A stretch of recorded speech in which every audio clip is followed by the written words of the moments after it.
రాముణ్ణి కొలిచినావమ్మా నిత్యం పూజలే చేసినావమ్మా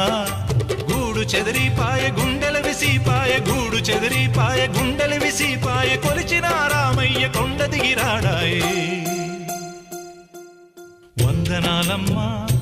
అమ్మా వందనాలమ్మా